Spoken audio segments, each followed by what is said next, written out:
Hello everyone, আসসালামু আলাইকুম। আজকে আমি চিংড়ি মাছ দিয়ে ভর্তা করব। আমি কখনো চিংড়ি মাছ দিয়ে ভর্তা বানাইনি। আজকে ফার্স্ট আমি চিংড়ি মাছের ভর্তা বানাবো এবং কি রেসিপিটা আপনাদেরকেও দেখাচ্ছি।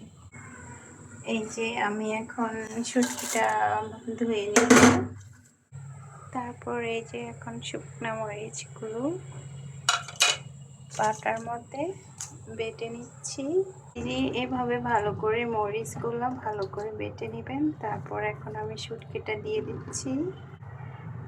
এই তো এভাবে ভালো করে ভর্তাটা করে বেটে নিলাম শুটকিটা।